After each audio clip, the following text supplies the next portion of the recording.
masing-masing kembali di satkernya. Monggo kami haturkan Pak Teguh, sudah kami masukkan ke breakout room.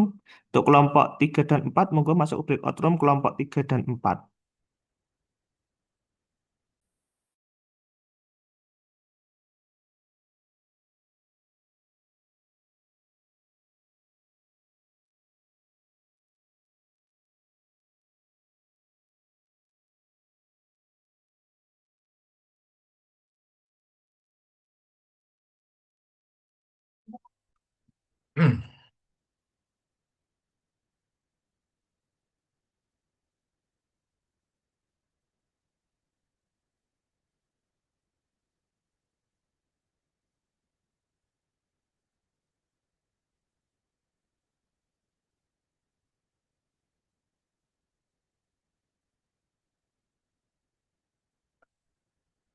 Baik, adik-adik, sambil menunggu yang masih di luar, mungkin mau masuk di breakout room, dengar suara Pak Teguh.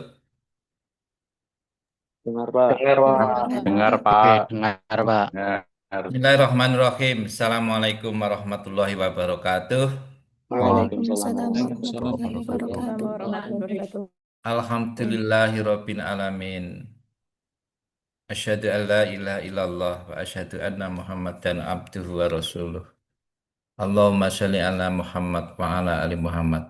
Rabbi shrah li sadri wa yassir li amri wahlul 'uqdatam min lisani yafqahu qawli amma ba'du. Adik-adik Latsar angkatan 28 kelompok 34 yang kami hormati, kami banggakan. Selamat bertemu di agenda kedua hari ke-9 atau hari yang terakhir.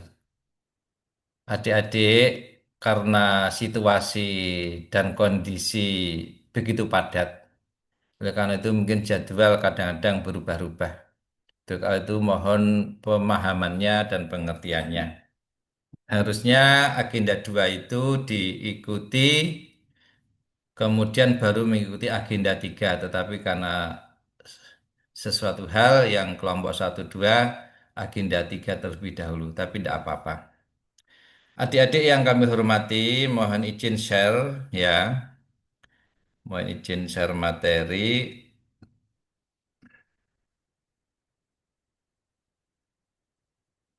Ya.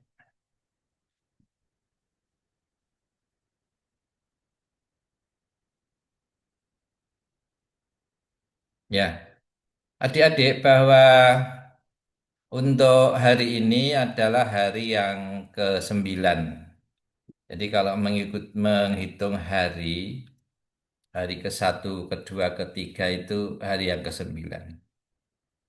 Kemudian adik-adik tentu adik-adik sudah mengikuti agenda 1, sudah mencari 5 isu terkait dengan tupoksi adik-adik, kemudian juga dianalisis dengan teknik APKL, dianalisis dengan teknik USG, kemudian pakai fishbone semuanya sudah adik-adik persiapan.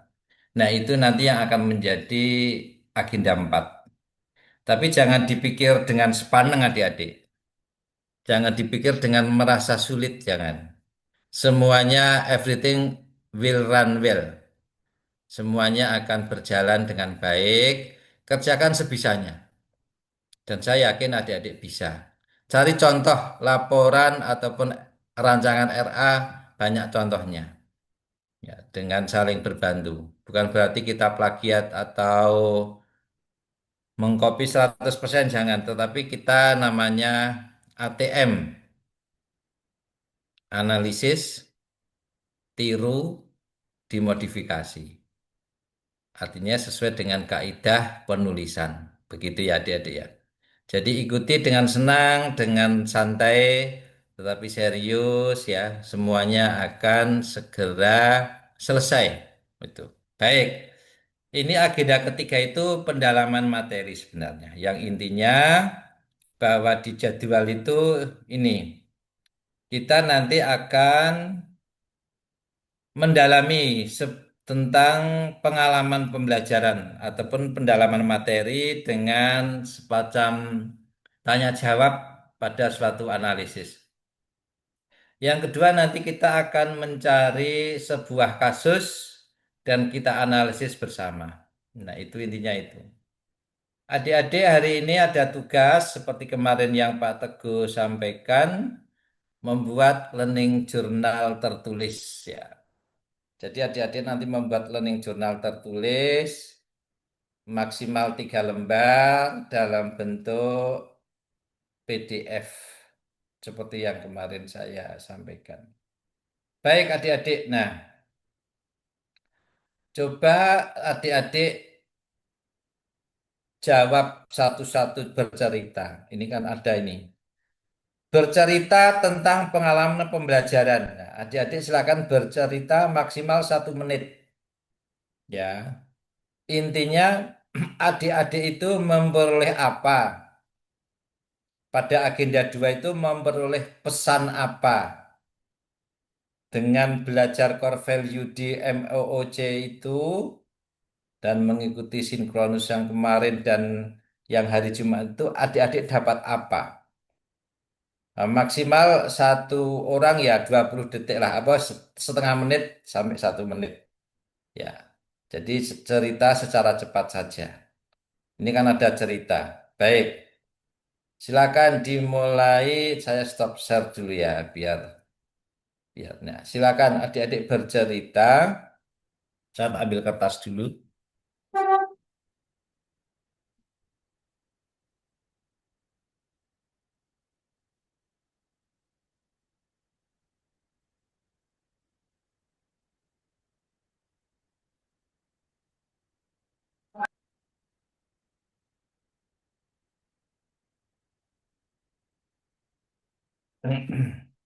Silakan bercerita adik-adik itu di agenda 2 itu dapat pesan apa. Dimulai dari Mbak Iin, silakan. Maksimal 1 menit, semoga kurang dari 1 menit. Cepat aja. Iya. Mohon izin Bapak, dari mulai agenda 1 sampai hari ini saya pelajaran yang sangat berharga yang dapat saya ambil yaitu salah satunya terkait pengetahuan mengenai berakhlak, di mana kita sebagai seorang calon dari ASN harus bisa em, melayani, dapat mempraktekkan eh, core value dari berakhlak itu agar menjadi eh, abdi negara yang profesional. Nah, dari itu selain dari pengetahuan terkait berakhlak, saya juga mendapat pengalaman bahwa saya harus berani untuk berpendapat, untuk berdiskusi dengan teman. Nah, itu salah satu yang pelajaran yang sangat berharga selama kegiatan agenda 1 ini. Mungkin itu Pak yang dapat saya sampaikan. Baik, terima kasih. Mbak Kai Anita. Izin menyampaikan terkait pengalaman pembelajaran ya Pak. Untuk pembelajaran yang sudah saya lalui terkait MOOC itu tentang materi-materi saja, tidak ada pertemuan dengan mentor. Kemudian ketika pembelajaran sinkronus dengan mentor banyak memberikan pengalaman untuk saya sebagai calon CPNS. Ini membuat saya semakin sadar untuk menjaga etika profesionalisme dan tanggung jawab yang saya lakukan setiap harinya. Bukan hanya di tempat kerja, tapi juga di kehidupan sehari-hari. Terima kasih.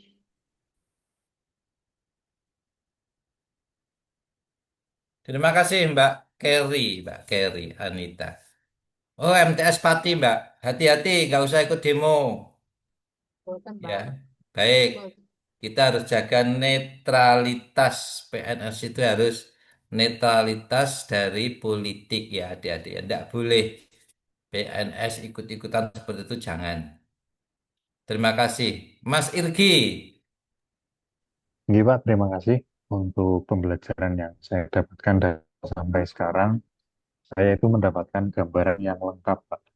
Jadi ada materi secara teori dan juga ada pembelajaran secara praktek gitu juga, nggih. Saya juga bisa lebih mengetahui sebenarnya implementasi seperti apa yang diharapkan dengan value ASN. Terus juga ada sharing berbagai isu gitu ya Pak, yang seperti tugas kelompok itu. Jadi saya mendapatkan gambaran yang jelas dan lengkap Pak. Begitu Pak. Terima kasih Mas Irgi.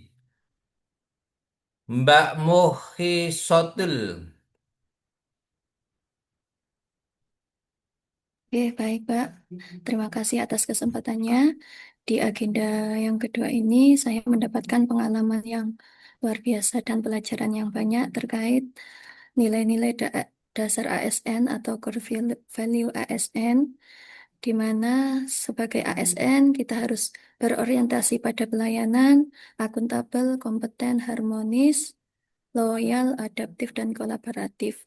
Dan kita perlu menerapkan nilai-nilai ASN tersebut dalam eh, dalam prakteknya sehari-hari. Terima kasih. Baik, terima kasih Mas Yusril Iza.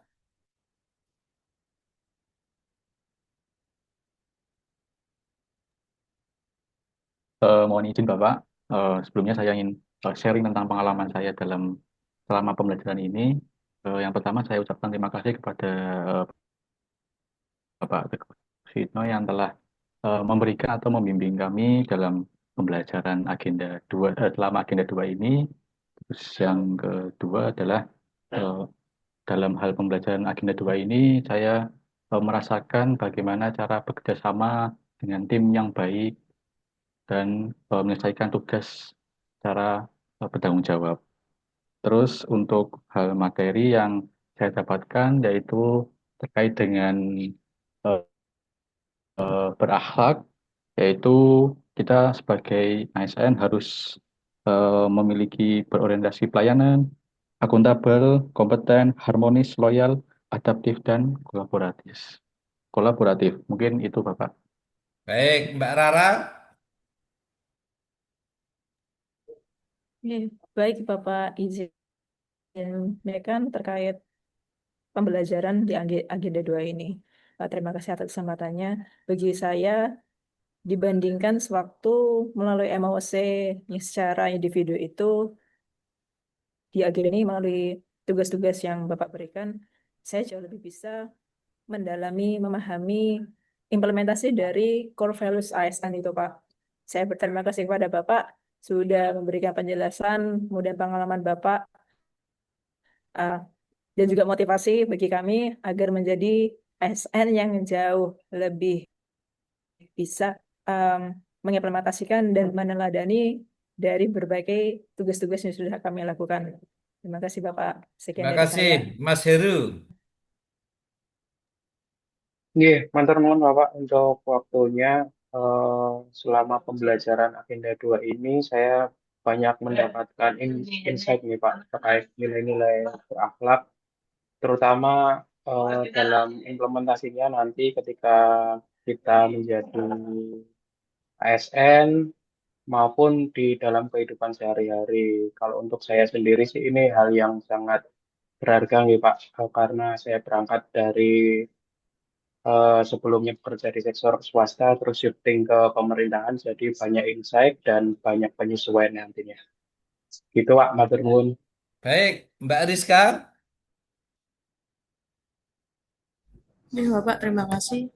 Menurut saya, selama pembelajaran Agenda 2 ini, selain mendapat pendalaman implementasi core value ASN berakhlak, selain itu, secara pribadi saya mendapatkan pengalaman untuk manajemen waktu, manajemen tugas, mengerjakan tugas tepat waktu dengan baik, kemudian berkolaborasi dengan kelompok, dan menyelesaikan konflik kelompok dengan harmonis. Gitu.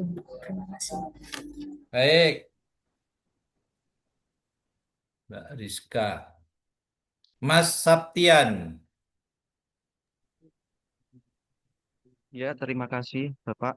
Saya akan menceritakan setidaknya ada 4 pengalaman yang berharga ketika saya mengikuti agenda 2 ini. Pertama, ilmu tentang core value ASN berakhlak.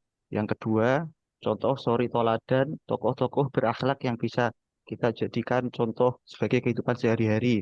Kemudian yang ketiga, benchmarking lembaga yang punya prestasi dan bisa dijadikan tolak ukur agar lembaga yang kita ikuti di sini, kalau saya pribadi di KUA Pesangaan bisa menjadi lembaga yang lebih baik. Kemudian yang keempat itu adalah saring sharing pengalaman antara pemateri dengan peserta atau antar peserta, Pak. Terima kasih. Terima kasih, Mbak Kurnia. Baik, terima kasih Pak atas waktunya. Menurut saya, dalam pembelajaran Agenda 2 ini memberikan banyak pengalaman, terlebih pengalaman belajar yang aplikatif. Tidak hanya memahami nilai berakhlak secara teori, tapi kami juga berlatih menerapkannya melalui media kreatif, kegiatan observasi, dan penyusunan materi edukatif, Pak. Hal ini menumbuhkan kesadaran bahwa ASN adalah teladan di mata masyarakat dan nilai-nilai berakhlak harus menjadi identitas dalam setiap tindakan. Terima kasih, Bapak. Terima kasih, bagus. Mas Sarah, selamat. Terima kasih, mohon izin Bapak. Untuk selama agenda 2 ini, saya ingin merangkum saja selama beberapa hari.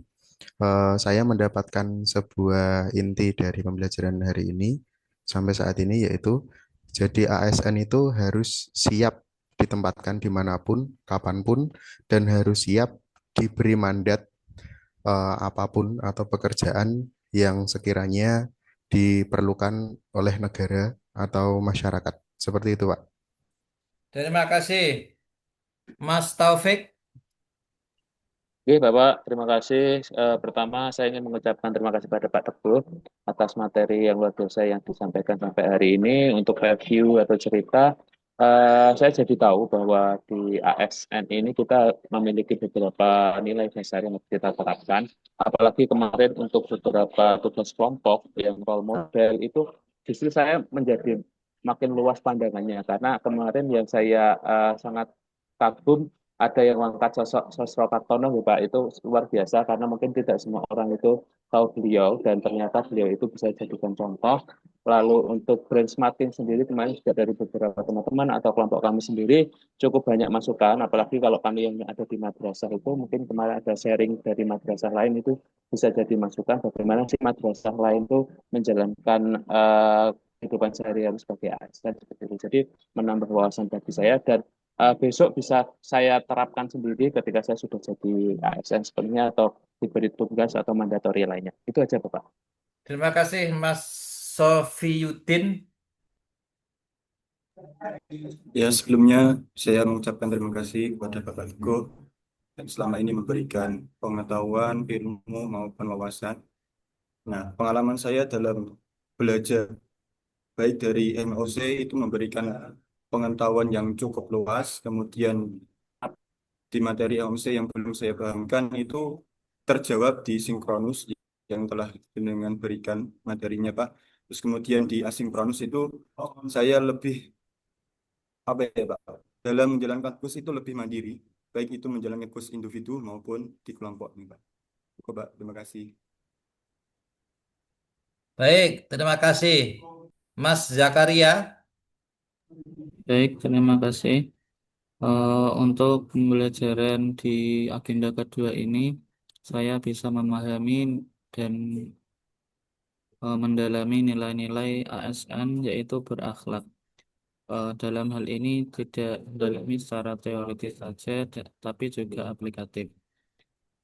Dan juga bisa meneladani terhadap tokoh-tokoh yang mengamalkan serta memberikan contoh bagi kami, sehingga kami bisa, semoga nantinya bisa menjadi ASN yang bertanggung jawab, berdedikasi, seperti itu, Pak. Terima kasih, Mas Ikhwan. Baik, terima kasih Pak Teguh atas waktunya. Yang pertama, saya pribadi mengucapkan terima kasih yang sebesar-besarnya kepada Bapak yang telah menyampaikan ilmu yang sangat luar biasa kepada kita semua. Selama di agenda 2 ini, saya banyak menerima wawasan tentang bagaimana cara PNS atau CPNS itu seharusnya bersikap atau bertindak.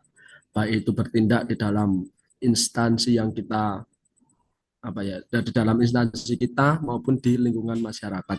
Terima kasih Bapak, seperti itu. Baik. Mas Umam Hidayat. Terima kasih Bapak atas waktunya. Sebelumnya saya ucapkan terima kasih atas pemaparan materi di agenda 2, yang menurut saya pemaparan materinya itu sangat runtut dan jelas, sehingga terkait dengan nilai-nilai dasar seorang ASN, saya dapat memiliki gambaran bagaimana saya harus bersikap, bagaimana harus bertindak sebagai seorang ASN. Selain itu, dalam pembelajaran asinkronus, materi-materi yang sudah disampaikan itu sesuai dengan tugas-tugas yang diberikan, sehingga kami dapat bekerja sama, juga bisa menerapkan nilai-nilai dasar ASN itu dalam mengerjakan tugas-tugas yang diberikan. Terima kasih, Pak. Baik, terima kasih Mas Izat.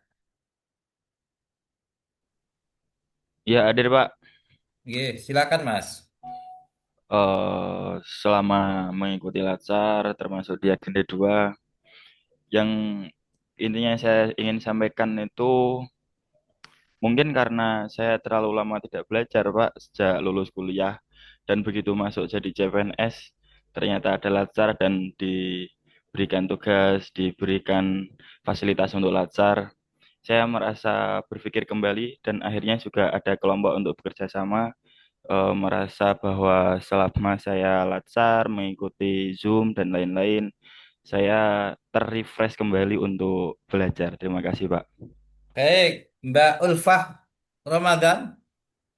Oke, baik Bapak, saya izin menyampaikan. Jadi mungkin waktu MOOC yang pertama dulu, jadi saya hanya sebatas tahu secara teoritis tentang core value berakhlak. Tapi setelah pembelajaran sinkronus dengan tugas-tugas yang diberikan, saya jadi mendapat banyak gambaran tentang nilai berakhlak. Saya bisa mendapatkan contoh dari berbagai role model, terus kemudian bisa belajar dari berbagai instansi, sehingga nilai-nilai berakhlak itu semakin terinternalisasi dalam diri saya, sehingga saya semakin semangat untuk mengimplementasikan nilai-nilai berakhlak itu dalam keseharian saya. Begitu Bapak, terima kasih. Baik, Mas Miftahul Khawaji.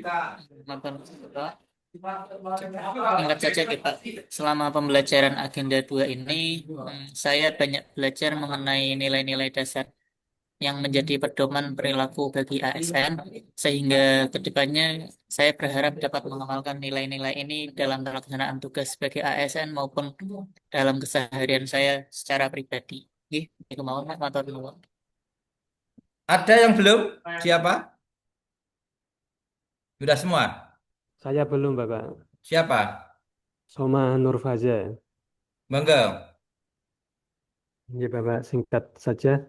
Saya mengucapkan terima kasih banyak kepada Bapak Widya Iswara, yang terhormat Bapak Teguh Suyitno.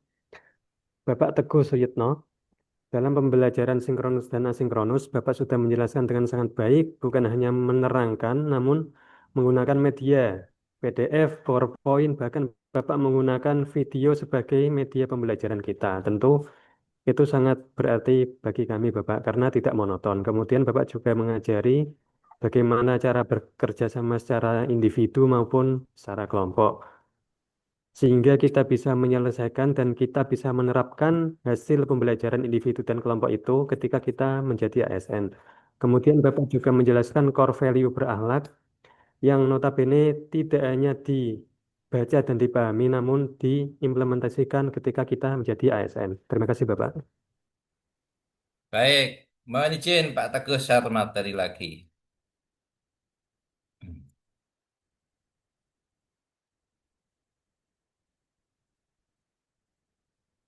Bisa dilihat adik-adik? Bisa? Bisa, Ya, Bapak. ya. Baik. Ini tadi kita sudah bercerita satu sama lain. Nanti kita akan menganalisis sebuah berita.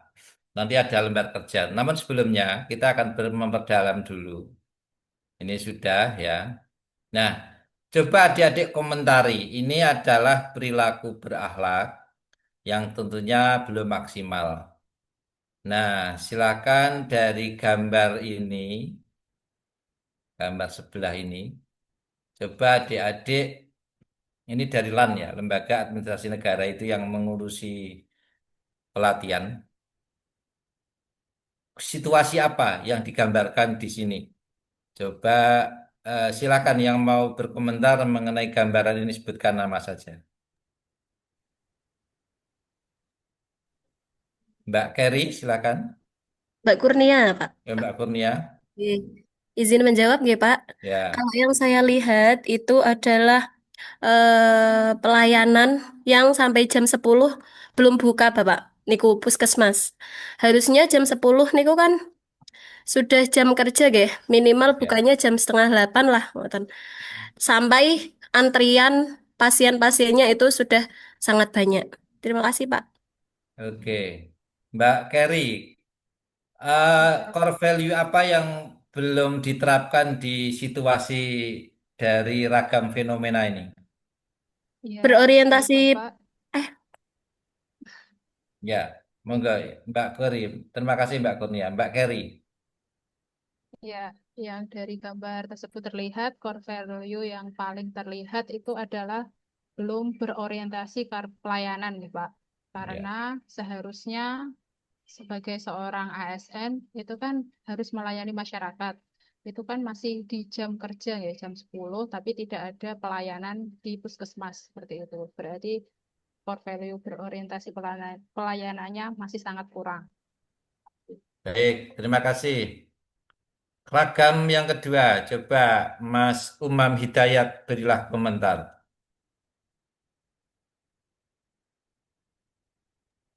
Ya, terima kasih, Pak. Menurut saya itu gambaran tentang eh, ASN yang tidak menghiraukan ketika ada masyarakat yang sedang berkunjung seperti itu, Pak. Malah ditinggal sibuk sendiri dengan kegiatannya masing-masing dan orang yang datang itu merasa tidak dilayani sehingga nilai-nilai dasar ASN yang belum terpenuhi sepertinya itu tentang pelayanan, berorientasi pelayanan juga tentang akuntabilitasnya, akuntabelnya karena tidak eh, bertanggung jawab dengan tugas-tugasnya seperti itu. Terima kasih, Pak. Baik, kalau menurut Mas Taufik, ragam ini mencerminkan apa? Core value apa yang belum terlaksana dengan baik? Dia izin menjawab. Kalau untuk saya, core value yang belum terlaksana dengan baik itu yang jelas tentu yang berorientasi pelayanan, Bapak. Karena kan itu ada customer atau mungkin masyarakat yang ingin mungkin berkunjung menyampaikan sesuatu, tapi malah pada ajak sendiri. Terus juga kedua, akuntabelnya itu juga belum karena mereka tidak bertanggung jawab terkait dengan tugas mereka. Seharusnya kan kalau ada keluhan atau masyarakat yang datang dilayani dengan sepenuh hati atau bertugas sesuai tugas masing-masing. Itu Bapak, kok menurut saya itu.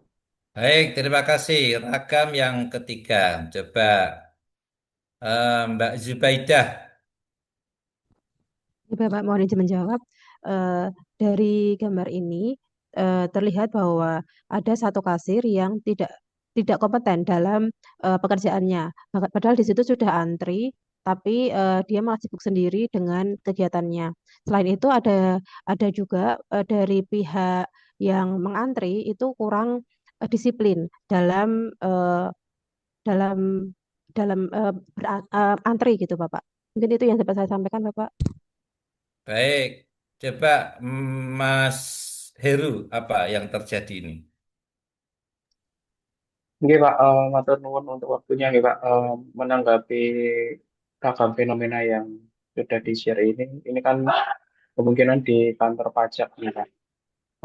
Untuk core value yang belum optimal ini eh, dalam pelaksanaannya itu kalau menurut saya juga diberi orientasi pelayanan nih Pak. Di situ kan udah tahu ada antrian yang panjang, tapi di frontlinernya itu nggak cepat tanggap gitu Pak. Padahal kita kan dari sisi pemerintah sendiri itu mencanangkan atau punya vision untuk semua orang itu harus bayar pajak gitu. Dan yang selanjutnya adalah yang core value yang belum optimal itu yang kompeten Pak. Karena di sini dilihat dari kinerja frontlinernya itu tidak profesional, otomatis tidak kompeten dalam bidangnya. Mungkin itu Pak. Matur nuwun.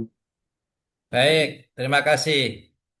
Terakhir, Coba beri komentar, Mas Taufik Febrianto.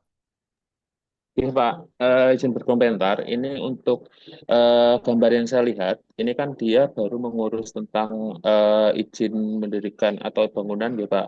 Nah ini ada yang mau mengajukan, cuman karena mungkin secara tugasnya yang mengurus itu tidak baik, akhirnya itu yang harusnya mungkin bisa bisa lebih cepat, tapi itu kan jadinya baru 3 bulan. Jadi secara kompetensinya, eh, secara kompetensi akuntabelnya itu menjadi tidak baik untuk yang menjalankannya. Betul, Bapak?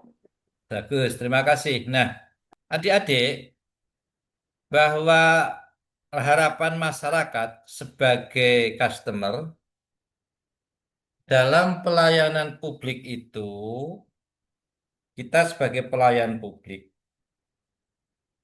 itu kita harus mempunyai, yaitu yang dikehendaki masyarakat itu kita harus tahu. Masyarakat itu pingin apa. Ada 5 kata kunci yang sebenarnya sangat diharapkan oleh customer dalam pelayanan publik, baik itu siswa, orang tua siswa, masyarakat, calon pengantin, tergantung customernya apa. Di sini ada kata kunci pertama adalah better, faster, newer, cheaper, dan more simple. Artinya apa? Bahwa sebagai pelayan publik dalam kaitannya dengan core value berakhlak, itu adik-adik harus menjadi orang yang lebih baik dalam melayani, lebih cepat dalam melayani, lebih baru model pelayanannya ataupun aplikasinya ataupun medianya, dan lebih murah, tidak usah mahal-mahal, dan lebih sederhana. Contoh sebagai seorang guru, ini kan banyak juga guru madrasah. Sudah tidak saatnya adik-adik memberikan nilai harian, ya, nilai hasil ulangan, nilai formatif, ya. Formatif itu nilai setelah proses pembelajaran berakhir. Itu dengan kertas lagi, apalagi kok nulis di papan tulis, sudah tidak saatnya. Baik itu MI, MTS, Aliyah maupun yang lainnya. Udah pakai aja banyak sekali aplikasi yang gratis, misalnya Google Form. Kita tidak usah lagi koreksi. Quizzes juga bisa, Kahoot bisa dan yang lainnya. Yang gratis-gratis banyak. Nah, inilah pelayanan publik yang perlu kita memahami bahwa yang namanya murid kita, audien kita, customer kita itu butuh pelayanan seperti ini. Lebih cepat, lebih baik, lebih baru, lebih murah, dan lebih sederhana. Nah, itulah adik-adik bahwa ayo kita wujudkan harapan itu dengan berakhlak. Kita internalisasikan, kita aktualisasikan, kita wujudkan, kita biasakan.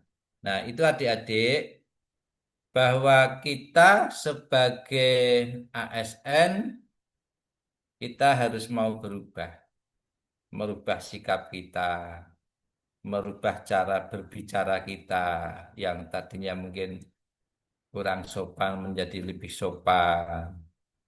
Bukan berarti kita merendahkan diri, tidak. Justru dengan kita menghargai orang itu, sebenarnya kita menghargai diri sendiri. Gitu. Adik-adik, ini ada pendalaman materi, yaitu analisis kasus. Ya. Bentar, kita sudah punya grup belum ya? Ini saya kirim di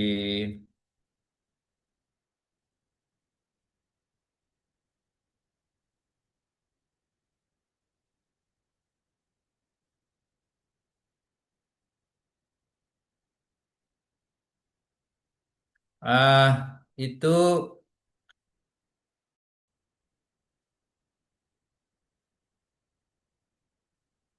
Sebentar, ada WA.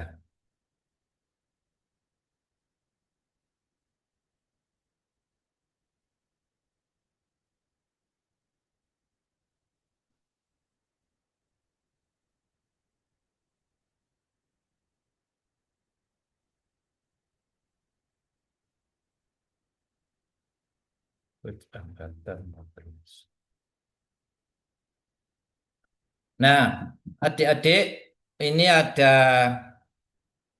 apa namanya pendalaman materi. Nah, ini, bentar saya share dulu.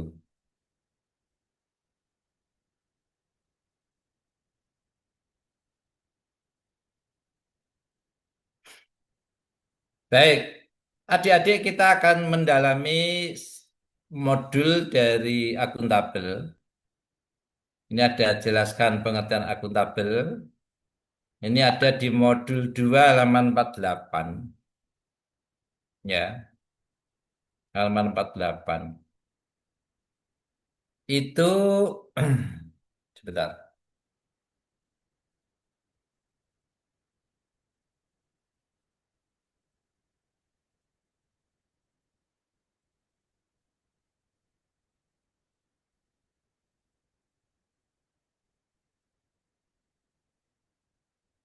Itu adik-adik bahwa carilah sebuah kasus korupsi, terserah mau di media sosial apapun, media massa, YouTube, koran, dan sebagainya. Lakukan analisis sederhana. Jawablah pertanyaan ini dengan simpel saja. Mengapa berita tersebut menjadi kasus korupsi? Tindak pidana korupsi apa, siapa yang terlibat, kondisi apa yang bisa menjadikan cerita dalam berita itu ya, dalam berita itu menjadi sebuah kasus tindak pidana korupsi ya. Kemudian juga adik-adik ada dampak yang akan terjadi dari kasus tindak pidana korupsi tersebut, apa yang seharusnya dilakukan oleh tersangka, bila Anda berperan sebagai penegak hukum, apa yang dilakukan, bila berperan sebagai tersangka, apa yang Anda lakukan. Itu silakan nanti cari kasus korupsi di internet banyak. Yang kedua, adik-adik, carilah satu berita terkait konflik kekerasan beragama atau kekerasan lainnya dan lakukan analisis.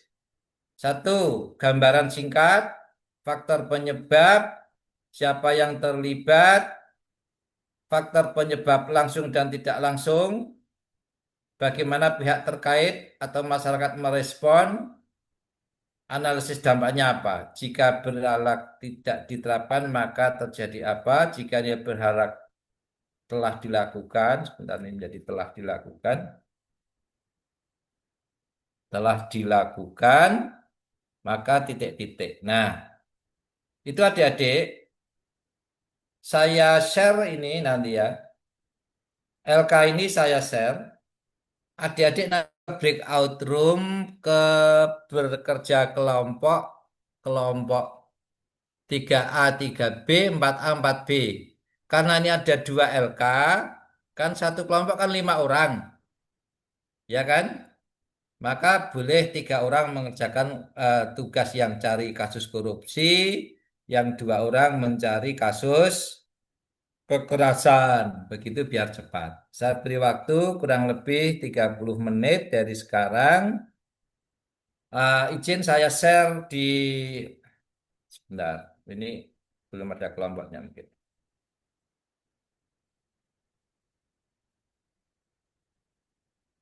Latsar angkatan berapa ini adik? 28 ya?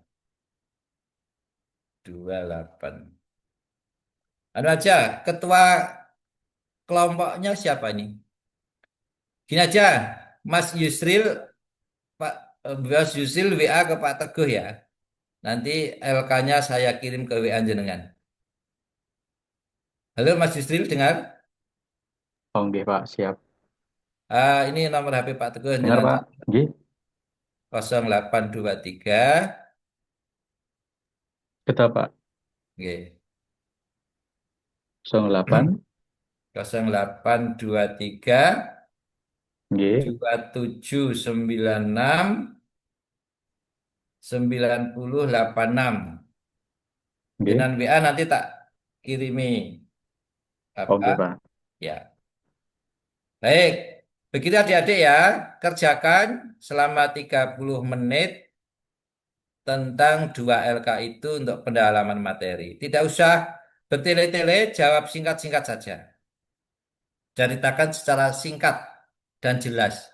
Berlatih menyampaikan argumen secara singkat tetapi jelas. Nah, itu. Baik, saya stop share dulu. Saya kirim ke Mas siapa tadi?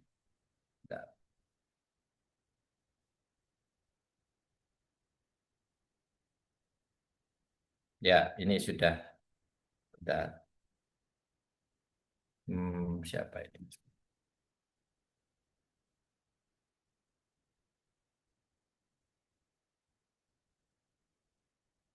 Mas Yusril. Pak. Mas Yusril. Mpun kula WA, Pak. Ya, siap. Bentar. Lagi saya kirim dulu. Kegiatan WhatsApp.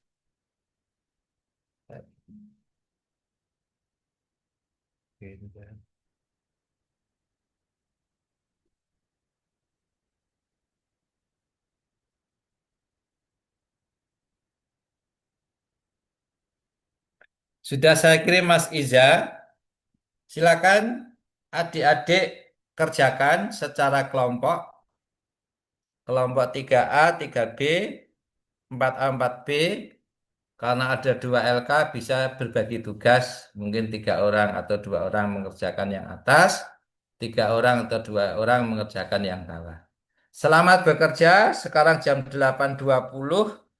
Berarti kita ketemu jam 10. Ketemu jam 8.50 ya. Ya, kita ketemu lagi di main room jam 8.50. Selamat bekerja. Ada pertanyaan? Kalau tidak ada, silakan masuk ke room yang kelompok 3A masuk ke room A. Sebentar saya breakout-nya. Breakout room-nya.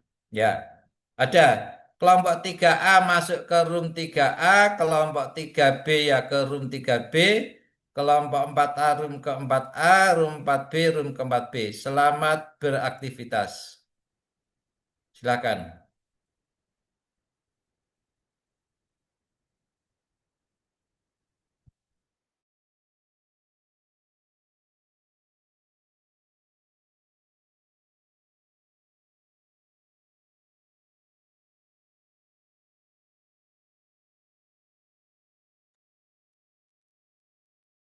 Oke guys, kita mau ngangkat apa nih? Ada ide nggak? Yang Tentuin kayak, dulu Mas yang mau ngerjain. Tugas 1, 2 siapa gitu. oh ya, kira-kira yang kayak yang lebih butuh banyak ini yang tugas ini ya, yang kasus korupsi tadi ya. Ya yang A itu toh. Ah, Itu 3 orang, yang bawahnya itu 2 orang gitu. oh ya, disesuaikan sama ini aja ya, nomor itu, nomor apa urut itu lah, biar cepat. Gimana kira-kira? LGBT, Mas.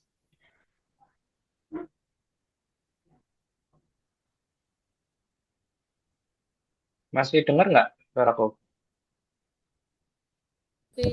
Dengar. Dengar Mas Oke, masih. oke.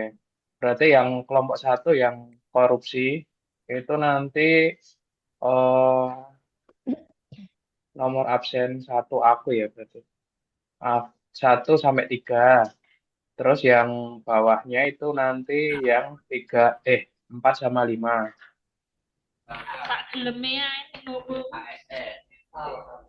Gitu ya. Oke. Yang Oke, 4 siap, siap. sama 5 itu berarti Mbak Kerry sama Mas Izat ya. Oke, Mas. Oke. Nah, itu kira-kira kita mau bareng di sini atau gimana nih ngerjainnya? Atau dibahas bareng, terus nanti presentasinya didistribusi sesuai itunya atau gimana? Karena kan cuma ada satu room toh ini. Iya, mungkin baca apa ya, Pak? Kalau enggak nanti aku share screen itunya, lembar kerjanya, nanti masing-masing dari PJ-nya yang ngurusin tugasnya nanti bisa langsung diskusi dulu aja, biar langsung itu aja. Mhm. Kira-kira gimana? Boleh, boleh. Oke, enggak tak share screen dulu.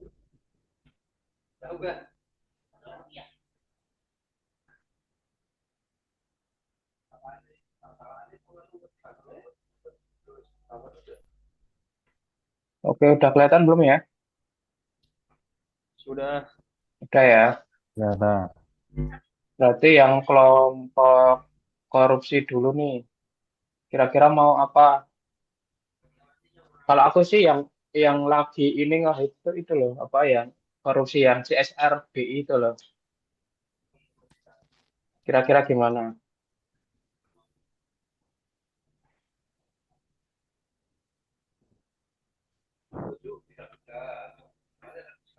Mas Irgi sama Mbak Diin.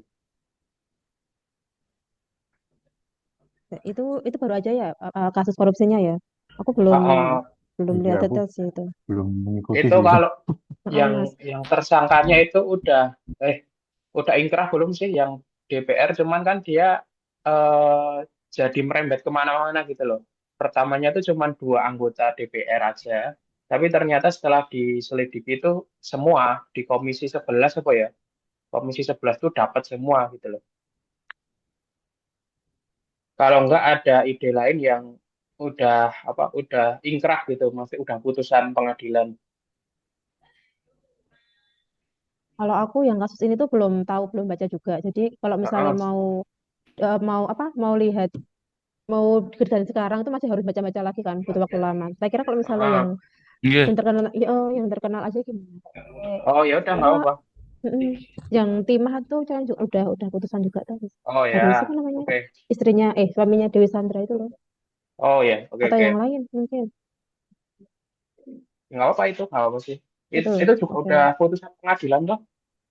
Ya kayaknya udah deh. Ya udah nggak apa. Berarti ini pengertian akuntabel dulu aja. Mau kemarin apa ya? Pengertian akuntabel.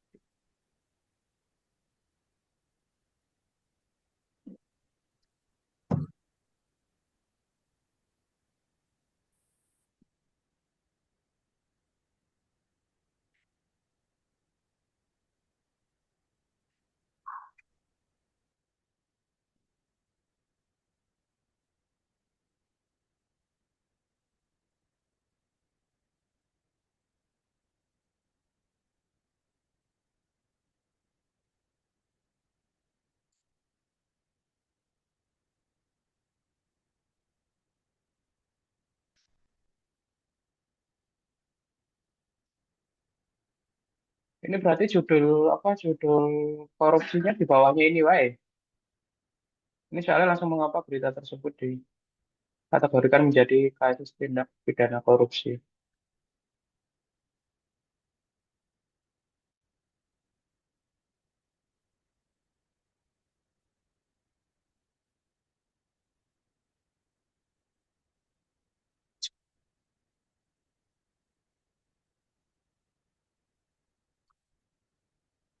Kalau yang Timah itu korupsi apa ini ya? Suap ya?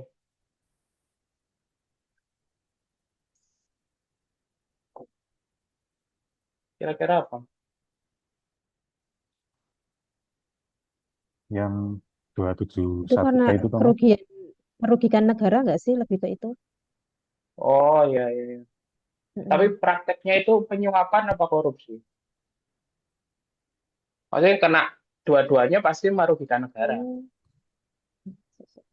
Korupsi pengelolaan timah. Oh, korupsi pengelolaan timah ya. Di mana Mas itu?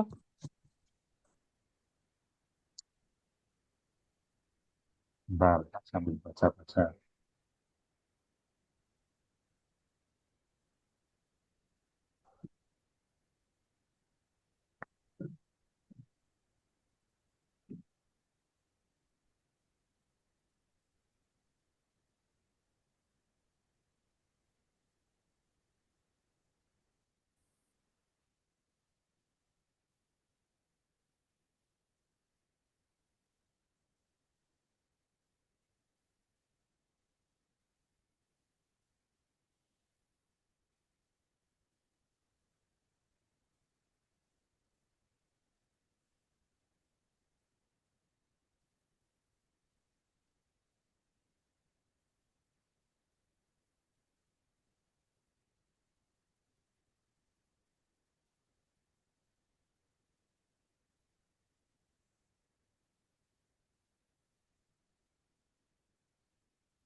Oh, ini ya PT Temah TBK ya.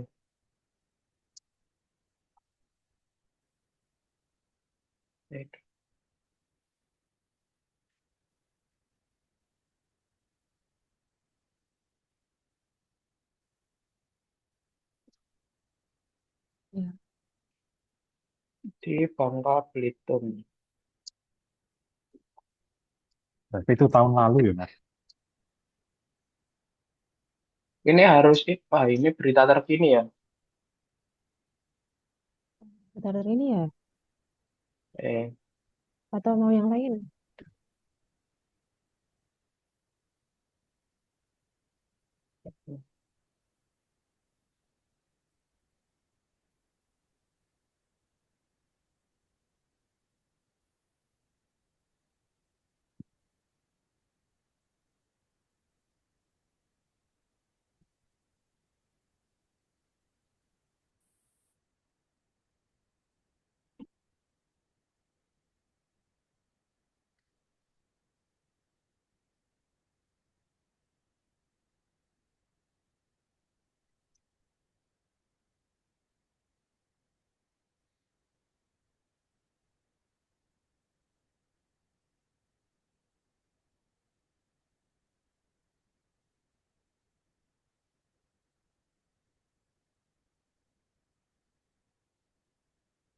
ini sih kalau yang apa yang CSR BI itu kan di berita itu udah naik.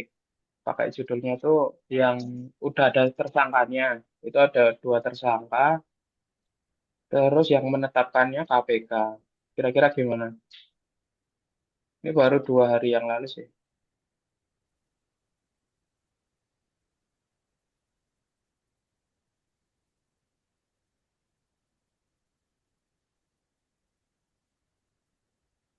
Kalau itu ya nggak apa-apa sih Mas. Nanti dianalisis bareng-bareng ini, poin-poinnya. Oh, yang itu ya, Yang itu aja. dana CSR BI dan OJK.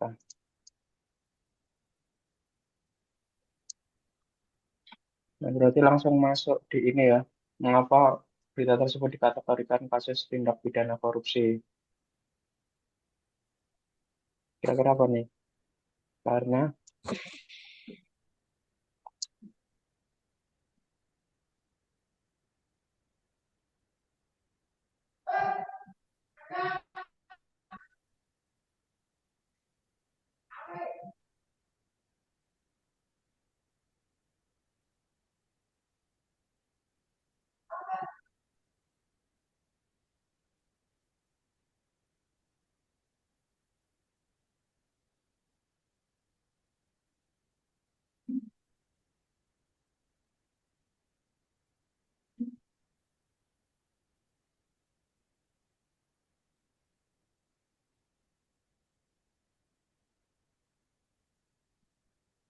Aman Pak Teguh. Baik. Adik-adik, terima kasih sudah melakukan kegiatan diskusi kelompok terkait analisis kasus core value berakhlak, yaitu akuntabel, juga kekerasan, baik itu kekerasan agama maupun kekerasan yang lainnya. Silakan, ini ada kelompok 3A, 3B, 4A, 4B. 4A, 4B. Silakan, siapa yang mau menampilkan dulu?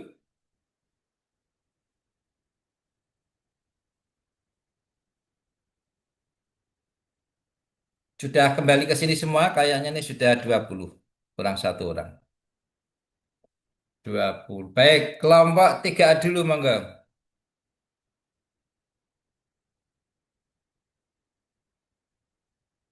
Halo, kelompok 3A. Iya, Pak. Ye. Iya. Silakan, Mas.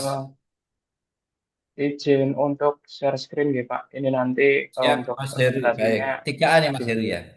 Iya, Pak. Heru Cahyo. Monggo, Mas. Oke, sudah, Pak.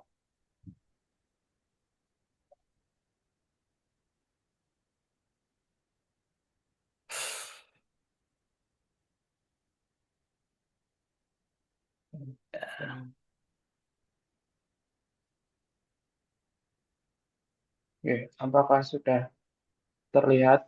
Sudah, Mas, besarin sedikit. Oke.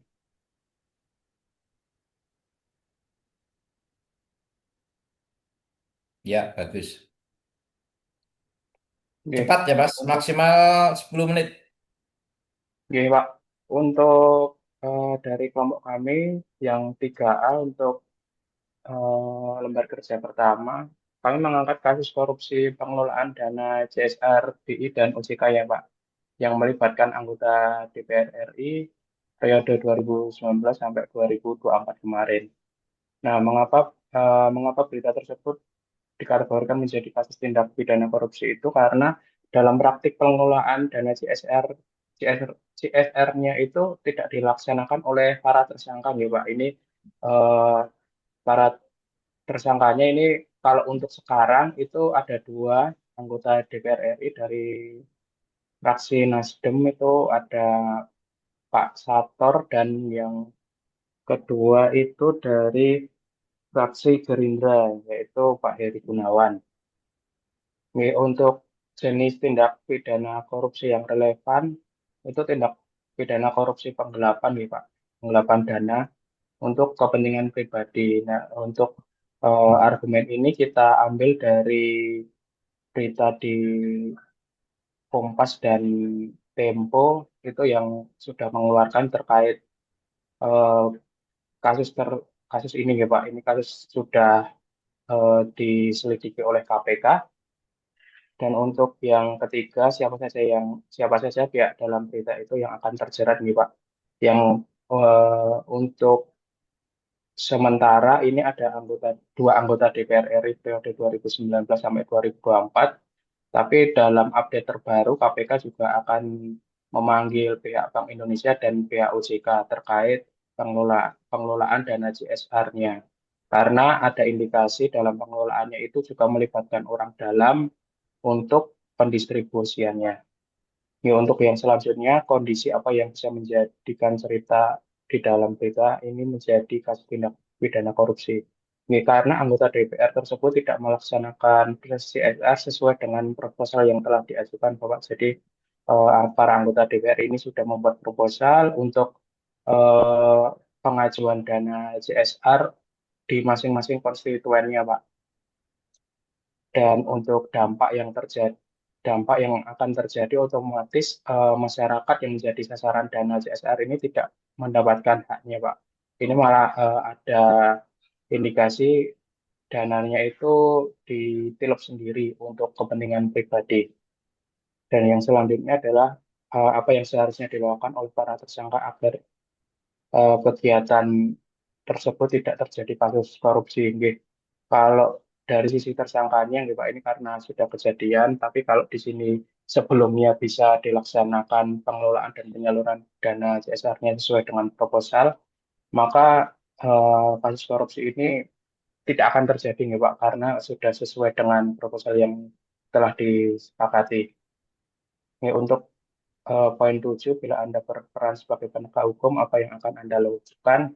Nah, untuk sebagai kami dari kelompok 3A, ketika ditempatkan sebagai penegak hukum untuk kasus pengelolaan dana CSR ini, kami akan menganalisis dan memproses kasus sesuai dengan hukum perundang-undangan yang berlaku di Indonesia, tanpa melihat status, tanpa melihat latar belakang, tanpa melihat berbagai kepentingan yang ada di belakangnya.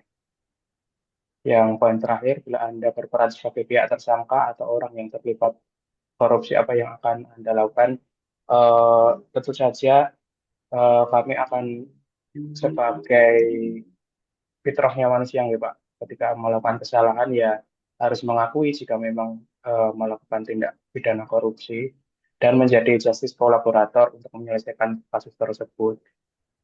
Mungkin itu Bapak presentasi dari kelompok 3A untuk lembar kerja yang pertama. Yang kedua, Yang kedua akan dibawakan dari Mbak Ferry maupun Mas Izat, monggo. monggo Mas Izat atau Mbak satunya.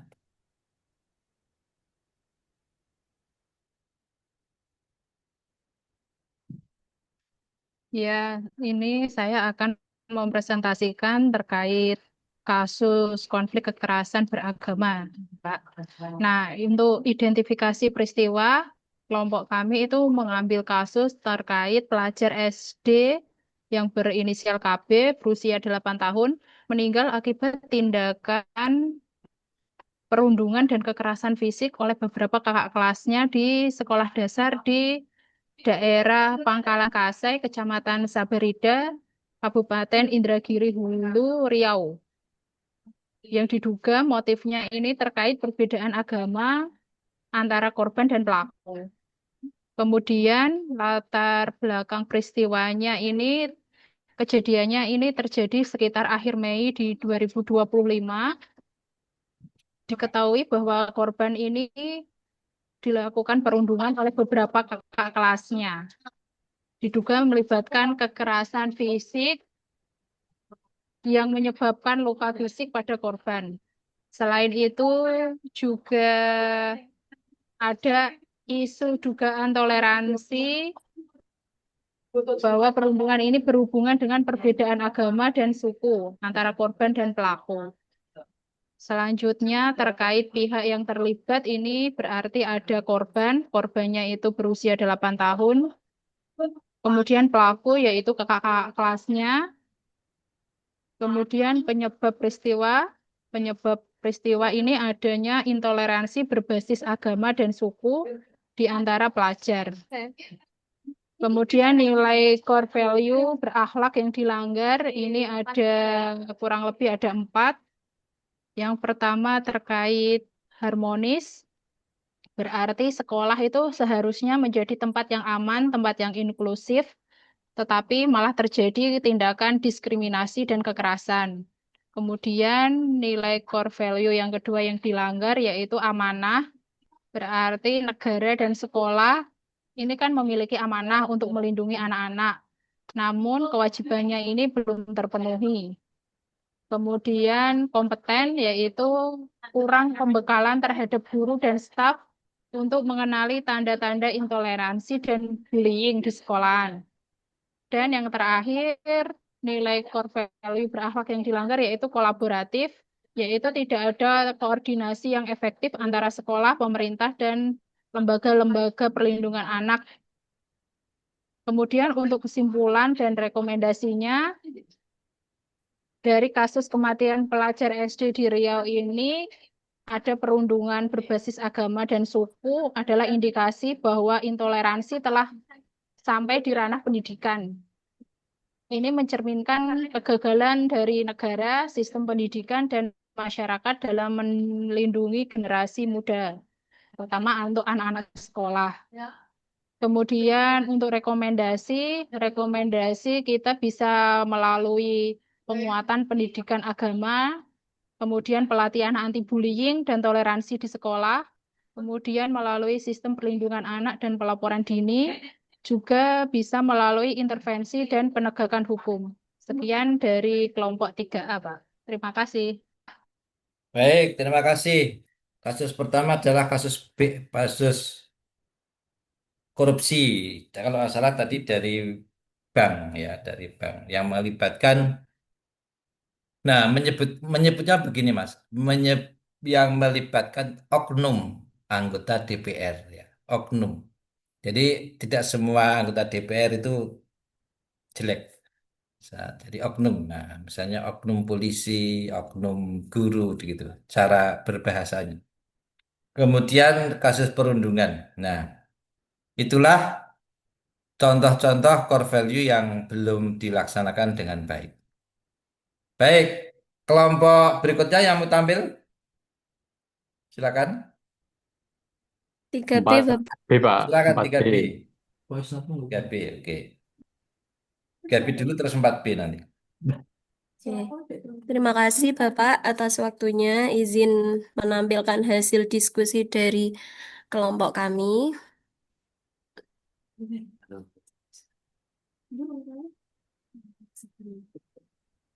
Ya, Mbak, ya. Nggih. Sudah terlihat nggih? Sudah. Nggih.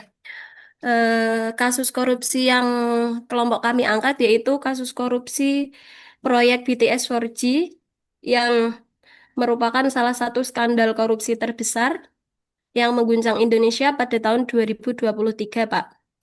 Proyek infrastruktur telekomunikasi yang bertujuan meningkatkan akses internet di daerah terpencil ini justru menjadi ajang praktik korupsi yang merugikan negara triliunan rupiah.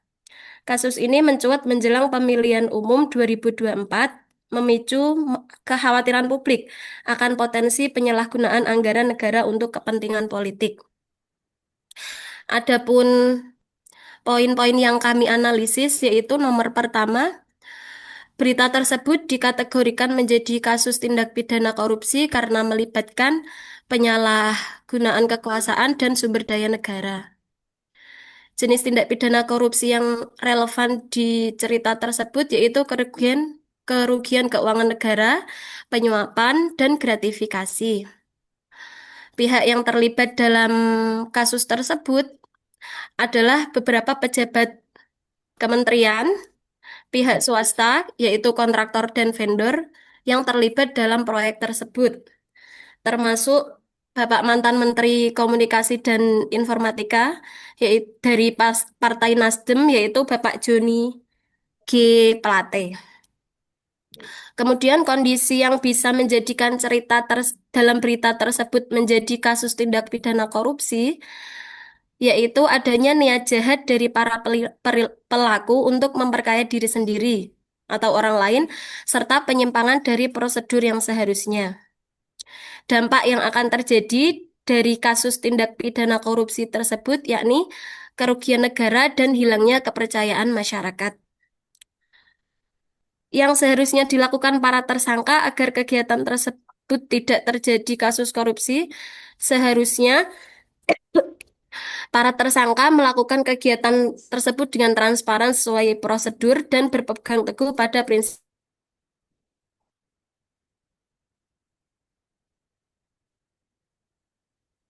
akan melakukan investigasi secara menyeluruh untuk menemukan pihak-pihak yang terlibat dan mengumpulkan bukti serta memproses kasus sesuai hukum yang berlaku tanpa pandang bulu. Kemudian, jika kami berperan sebagai pihak tersangka atau orang yang terlibat korupsi yang kami lakukan, kami akan mengakui kesalahan kami, eh, mengajukan diri, dan mengungkap semua fakta menjadi saksi dan mengungkap semua fakta serta mengembalikan semua kerugian negara yang telah kami lakukan. Terima kasih, Pak. Terima kasih Mbak Kurnia, kasus Kominfo. Kasus yang kedua, siapa yang membacakan? Saya Bapak, perkenalkan Monggo. nama saya Muhammad Ikhwan Kurnianto dari kelompok 3B. Izin membacakan untuk analisis kasus kekerasan. Kasus yang kelompok kami angkat adalah intoleransi terhadap ibadah di beberapa wilayah. Terjadi sejumlah insiden intoleransi seperti pelanggaran tempat ibadah, perusakan fasilitas ibadah, dan penolakan terhadap aktivitas ibadah di berbagai daerah di Indonesia. Latar belakang yang melatar belakangi peristiwa tersebut adalah meningkatnya intoleransi di masyarakat, lemahnya pengawasan, serta kurangnya penegakan hukum terhadap pelanggaran kebebasan beragama.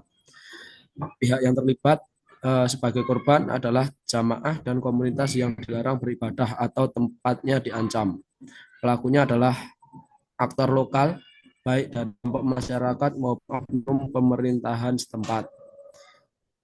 Aparat dan lembaga terkait adalah KWI sebagai pengawas moral, aparat keamanan sebagai penegak hukum, dan pemerintah daerah sebagai pihak yang harus merespons.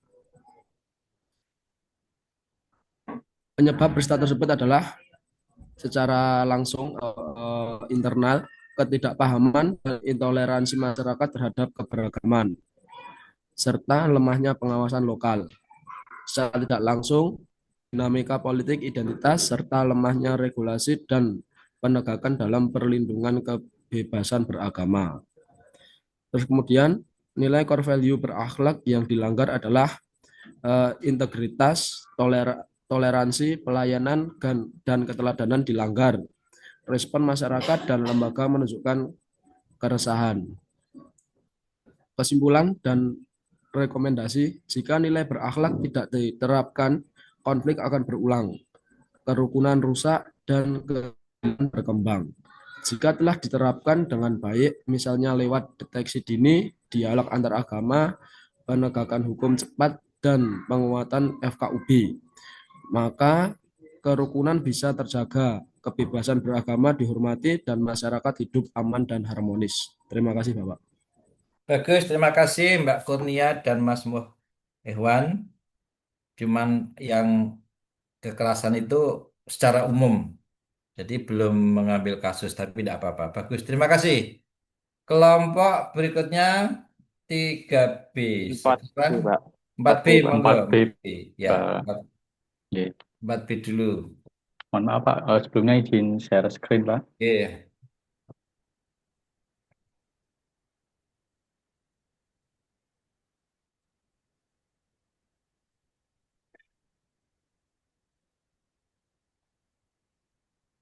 Ya, Pak. Sebelumnya, di sini kami dari kelompok 4B untuk memberikan ini penjelasan tentang kasus korupsi yang akan disampaikan oleh saya sendiri. Nanti yang selanjutnya untuk kasus satunya nanti yang akan diberikan oleh kepada Pak Taufik. Ini dalam pendalaman core value akuntabel. Akuntabel adalah sikap dan tindakan yang dapat dipertanggungjawabkan secara moral, hukum, dan administratif, meliputi keterbukaan proses, kejelasan kewenangan, laporan yang jujur, serta kesediaan menerima evaluasi dan sanksi atas hasil kerja.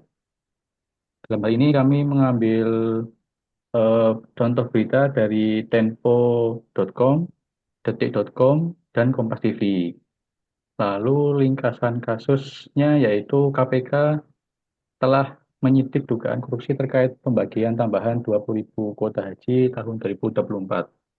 Pada 13 Agustus 2025, KPK telah menggeledah kantor Kementerian Agama, Ditjen PHU, dan lokasi lainnya, menyita dokumen serta barang bukti elektronik. Lalu di poin yang kami analisis, yang pertama adalah mengapa berita tersebut dikategorikan menjadi kasus tindak pidana korupsi. yaitu karena terdapat dugaan penyalahgunaan wewenang dan atau suap atau gratifikasi dalam penentuan dan distribusi kuota haji tambahan 2024 yang mengakibatkan kerugian keuangan negara dan merugikan kepentingan jamaah. Lalu yang nomor dua, jenis tindak pidana korupsi apa yang relevan dengan berita tersebut? Penyalahgunaan wewenangnya cantum dalam pasal 3 Undang-Undang Tipikor tindak pidana korupsi. Lalu ada di pasal 5, pasal 12, pasal 12B Undang-Undang Tipikor. Serta kemungkinan pemerasan oleh pejabat dalam pasal 12E Undang-Undang Tipikor. Selanjutnya nomor 3, siapa saja pihak di dalam berita yang akan tercatat dalam kasus korupsi tersebut, yaitu pejabat atau pegawai di Ditjen Penyelenggaraan Haji dan Umroh Kemenak, pihak pengambilan keputusan di level menteri, serta pihak swasta seperti biro atau travel penyelenggara haji khusus yang diduga memberi atau menerima keuntungan yang tidak sah.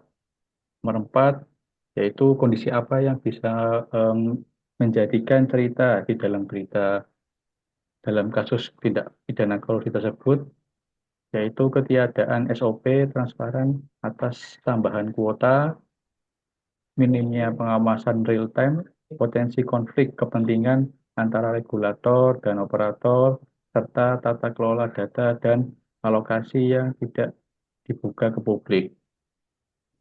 Nomor 5, apa dampak yang akan terjadi dari kasus tindak pidana korupsi tersebut, yaitu kerugian negara estimasi awal hingga sekitar 1 triliun rupiah, ketidakadilan bagi jamaah atau prioritas tidak sesuai aturan, turunnya kepercayaan publik terhadap penyelenggaraan ibadah haji, serta reputasi Kemenak dan pemerintah yang tercoreng.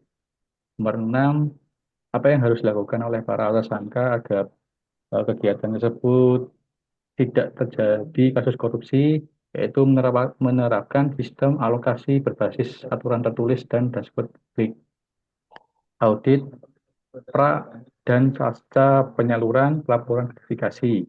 Yang ketujuh, bila Anda berperan sebagai penegak hukum, apa yang akan dilakukan? Yaitu mengamankan barang bukti digital atau fisik, tetapkan tersangka berbasis bukti, permulaan yang cukup, jerat pasal yang tepat. Yang kedelapan, bila Anda berperan sebagai pihak tersangka yang terlibat dalam korupsi, apa yang akan dilakukan? Yaitu menghentikan praktik melawan hukum, kooperatif kepada penyidik, mengungkap alur uang dan aktor kunci, dan mengembalikan kerugian negara. Mungkin itu dari saya. Untuk selanjutnya akan disampaikan oleh Mas Taufik. Terima kasih Oke, Mas Pak. Iza. Moga Mas Taufik. Oke, saya izin saya screen untuk yang kasus kedua.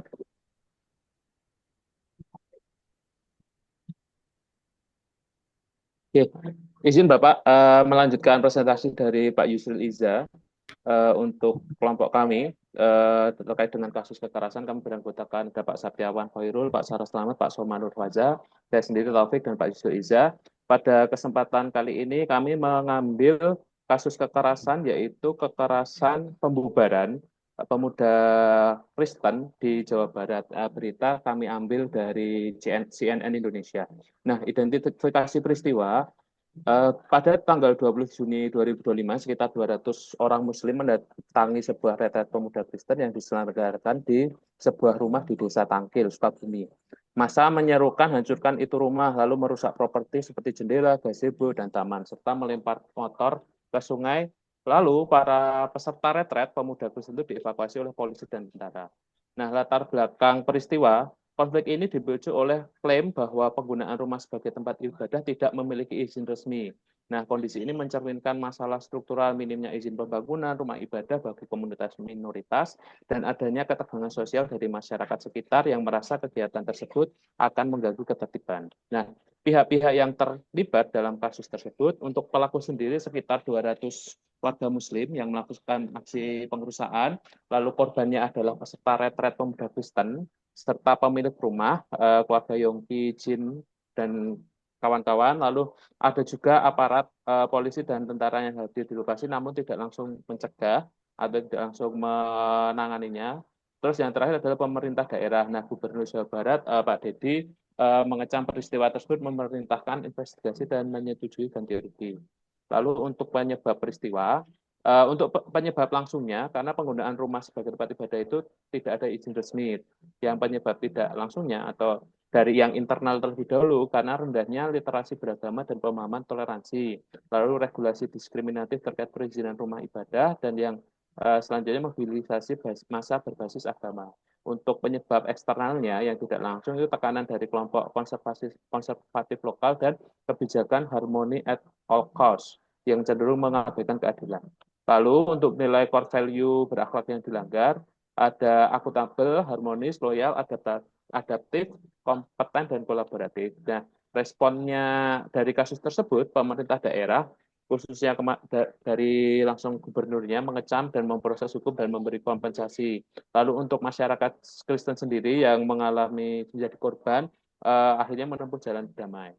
Nah, kesimpulan dan rekomendasinya, jika nilai berakhlak tidak diterapkan, maka akan memicu eskalasi kekerasan dan meningkatnya intoleransi. Namun jika nilai akhlak justru diterapkan, itu proses hukum yang adil dan dapat memulihkan kepercayaan masyarakat. Nah, untuk rekomendasinya sendiri, permudah perizinan tempat ibadah, lalu tingkatkan literasi beragama untuk warga, lalu tegakkan hukum secara tegas, lalu membangun dialog antar komunitas atau antar agama, karena ini kasusnya terkait dengan agama, dan yang terakhir adalah melatih aparat keamanan untuk respon cepat. Itu aja Bapak, sekian presentasi dari kelompok kami. Matur nuwun. Terima kasih Mas Yusril Iza dan Mas Taufik, korupsi kuota haji dan kasus kekerasan antar umat beragama. Terakhir kelompok 4A.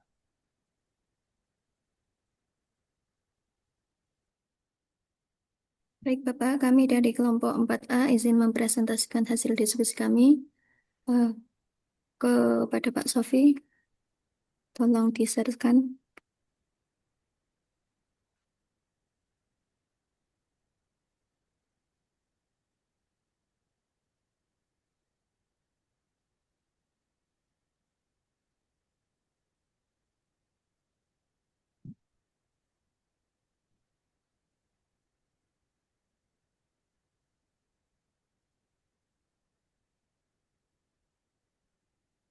Silakan di-share.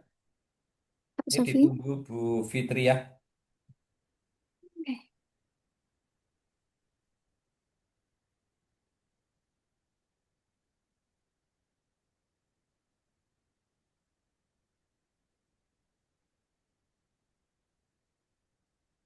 Sudah nggih? Sampun, Kami nggih. dari kelompok Kaki. Kami dari kelompok A mengambil kasus korupsi Pertamina.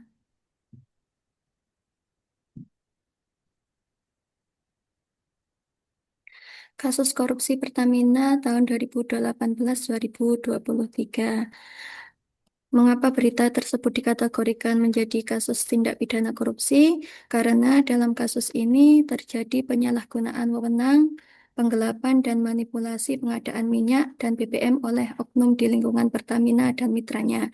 Tindakan tersebut merugikan keuangan negara hingga ratusan triliun rupiah. Jenis tindak pidana korupsi yang relevan dengan berita tersebut yakni merujuk pada Undang-Undang Nomor 31 Tahun 1999 dan UU Nomor 20 Tahun 2001. Yang pertama, korupsi karena memperkaya diri sendiri atau orang lain atau korporasi yang merugikan keuangan negara. Dua, korupsi karena penyalahgunaan wewenang atau jabatan. Tiga, persekongkolan pengadaan barang atau jasa. Kemudian pihak yang terlibat dalam kasus korupsi tersebut, yakni yang pertama PT Pertamina Subholding dan kontraktor kontrak kerja sama tahun 2018-2023, yang kedua PT Pertamina Patraniaga. Kondisi yang bisa menjadikan kasus tersebut menjadi sebuah kasus tindakan korupsi yakni adanya bukti kerugian keuangan negara, penyalahgunaan jabatan, dan tidak adanya transparansi dan akuntabilitas dalam proses pengadaan. Kemudian dampak yang terjadi dari kasus tindak pidana korupsi tersebut yakni kerugian negara hingga 285 triliun, penurunan kualitas layanan publik dan ketidakpercayaan masyarakat terhadap BUMN dan pemerintah. Dan selanjutnya yang harus dilakukan oleh tersangka agar kegiatan tersebut tidak terjadi korupsi, yaitu yang pertama menjalankan tugas sesuai regulasi dan SOP, melaporkan semua transaksi dan pengadaan secara transparan, dan berikutnya mengutamakan kepentingan negara bukan pribadi. Dan apabila kami sebagai penegak hukum, kami berperan sebagai penegak hukum, maka yang dilakukan yaitu mengusut tuntas kasus secara transparan, memanggil dan memeriksa seluruh pihak terkait, serta menerapkan sanksi tegas tanpa pandang bulu. Kemudian, apabila pihak tersangka atau orang yang eh, kita sebagai pihak tersangka atau orang yang terlibat korupsi, maka yang dilakukan tentu saja mengakui kesalahan dan bertanggung jawab, mengembalikan kerugian negara sebisa mungkin, dan menjadikan ini sebagai pelajaran untuk tidak mengulangi perbuatan tersebut. Selanjutnya akan disampaikan oleh Bu Rara. Silakan, Bu Rara.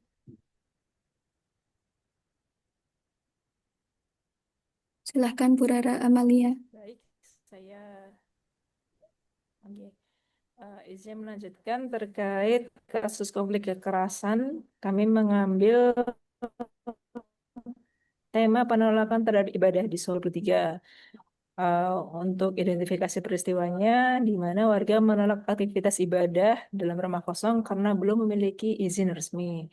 Lalu, peristiwa tersebut dilatar belakangi karena ada tempat yang digunakan adalah rumah kosong di Kelurahan Banyu Kecamatan Banjar Solo. Lalu rumah tersebut dipakai untuk kegiatan ibadah umat Kristen, termasuk sekolah minggu oleh jemaat setempat. Rencana pengalihan fungsi rumah menjadi tempat ibadah belum memiliki izin resmi sesuai aturan pemerintah, khususnya SKB 2 Menteri tahun 2006 tentang pendirian rumah ibadah, di mana SKB tersebut mengatur bahwa rumah ibadah harus memenuhi persyaratan administratif seperti dukungan warga sekitar, provinsi FKUB, dan izin Kementerian Agama. Lalu pada peristiwa tersebut ada beberapa pihak yang terlibat, yakni jemaat Kristen setempat, di mana menggunakan rumah kosong di Kelurahan Banyu sebagai tempat ibadah dan sekolah minggu. Lalu ada warga RW 7 dan RW 8 Banyu yang menolak penggunaan rumah sebagai tempat ibadah karena belum memiliki izin resmi. Lalu ada pihak dari pemerintah Kota Solo, di mana saat itu adalah Bapak Gibran Rakabuming Raka yang ikut turun tangan memerintahkan pencopotan spanduk, menegaskan jaminan kebebasan ibadah, dan meminta proses perizinan segera diselesaikan. Lalu peristiwa tersebut disebabkan penyebab yang memicu penolakan warga itu belum adanya izin resmi pengalih fungsian rumah menjadi rumah ibadah, lalu aktivitas ibadah rutin termasuk sekolah minggu yang sudah berjalan di rumah kosong sebelum izin diperoleh, dan adanya kekhawatiran warga bahwa rumah tersebut akan menjadi gereja permanen tanpa persetujuan lingkungan. Lalu untuk nilai atau core value yang dilanggar itu ada harmonis, yang dimana maknanya menghormati hak setiap individu untuk menjalankan ibadah sesuai agama dan keyakinannya. Di mana ada pelanggaran itu karena adanya penolakan dilakukan meskipun kebebasan beribadah dijamin UUD 1945 pasal 29, sehingga menghambat pelaksanaan ibadah minoritas. Lalu core value yang dilanggar itu ada kolaboratif, di mana masyarakat tidak saling bekerja sama mencari solusi sehingga konflik berlarut dan memicu polarisasi. Lalu nilai yang berikutnya ada adaptif yang tidak dijalankan sehingga warga dan jemaat gagal mencari alternatif lokasi, penyesuaian waktu, format ibadah yang bisa diterima semua pihak. Kesimpulan yang bisa kami berikan mengenai analisis dampak, jika nilai berhala tidak diterapkan, maka terjadi perselisihan dan bisa memicu konflik yang berkepanjangan. Lalu nilai yang jika diterapkan telah ditetapkan, maka terjadi kehidupan yang harmonis, saling toleransi, dan tercipta kerukunan antar umat beragama, dan Kota Solo tetap dikenal sebagai kota yang toleran. Ya, sekian dari kami. Terima kasih. Baik, ini kasus di Solo, rumah ibadah Solo, rumah ibadah. Baik, terima kasih ya. Kasus itu ya yang pertama Mas Heru dan Mbak Kerry menyampaikan kasus korupsi BI, kemudian perundungan anak SD. Kemudian 3B tadi kasus Kominfo. Kemudian yang disampaikan oleh Mbak Kurnia dan Mas Ikhwan. Kemudian kasus tadi kekerasannya apa tadi ya? Aku lupa. Kemudian 4B korupsi kuota haji. Kemudian serangan ibadah Kristen di Jawa Barat. Dan yang terakhir adalah kasus korupsi Pertamina dan juga rumah ibadah. Nah, adik-adik, mengapa korupsi itu terjadi? Karena apa? Karena tidak memaknai makna akuntabel. Sebenarnya akuntabel itu hanya satu kalimat. Makna akuntabel itu. Dan akan menjelaskan berkalimat-kalimat monggo. Tapi intinya itu hanya satu kalimat. Yaitu antara data dan fakta itu harus sama. Itu namanya akuntabel. Jadi akuntabel itu sederhana. Data yang ada dan fakta itu sama. Contoh yang guru ya, yang guru itu penilaian itu harus akuntabel. Artinya data anak hasil hasil tes dan fakta bahwa anak itu memang pinter, maka nilainya akan sama antara data dan fakta. Itu yang pertama. Yang kedua, mengapa rumah ibadah itu kadang-kadang menjadi sesuatu yang melanggar core value berakhlak? Karena ada banyak alasan. Nah, ini yang kadang-kadang belum dicermati oleh kita sebagai umat beragama. Pertama, jangan sampai rumah ibadah itu mengganggu. Nah, itu kata kuncinya di situ. Kadang-kadang rumah ibadah itu mengganggu lingkungan sekitarnya.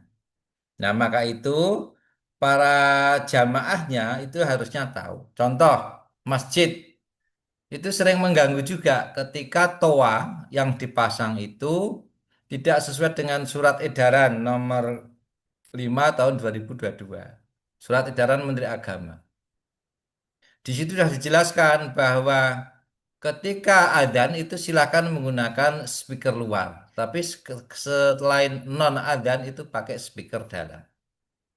Begitupun ketika takbiran Idul Fitri Idul Adha itu harusnya menggunakan speaker luar pada batas jam tertentu. Tapi kadang-kadang sampai malam menggunakan speaker luar. Kemudian maaf yang juga mungkin gereja ataupun tempat ibadah itu mengapa dikatakan mengganggu? Karena memang kadang-kadang kalau ibadah mereka itu kan terkait dengan suara, yaitu menyanyi bersama dan sebagainya. Nah, oleh karena itu, mengapa semuanya itu kadang-kadang menjadi kasus kekerasan?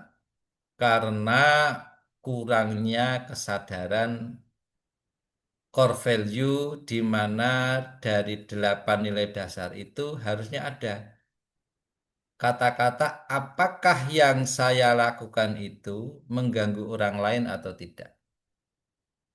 Mengapa Eropa itu sangat-sangat menentang keberadaan masjid? Ada sebagian sekarang yang sudah bisa menerima. Karena yaitu ada toa yang kadang-kadang mengganggu. Nah, kita umat Islam, juga umat yang non-Islam harus sadar bahwa ibadah kita itu jangan sampai mengganggu lingkungan. Nah, ini yang terpenting. Baik adik-adik, terima kasih pendalaman materinya. Ini hari ini adik-adik punya tugas, jangan lupa membuat review tertulis. Learning journalnya tertulis nanti diupload. Baik adik-adik, saya kira sudah cukup. Selamat beristirahat dulu adik-adik, mungkin kurang lebih 20 menit. Adik-adik bisa sarapan karena nanti adik-adik akan mengikuti pembelajaran agenda ketiga. Dari Pak Teguh, kurang lebihnya mohon maaf. Sehat selalu adik-adik, jaga kesehatan, jaga kekompakan, saling membantu satu sama lain, ikuti lacar itu dengan baik dan benar. Kurang lebihnya mohon maaf. Assalamualaikum warahmatullahi wabarakatuh. Waalaikumsalam. Waalaikumsalam warahmatullahi Waalaikumsalam wabarakatuh. Pak warahmatullahi Teguh. wabarakatuh. Terima kasih kasih Pak selalu. Teguh. Terima kasih Pak Sama-sama. Teguh. Sehat-sehat Terima kasih Pak Pak. Doni. Waalaikumsalam warahmatullahi wabarakatuh. Matur nuwun Pak Teguh. Ye.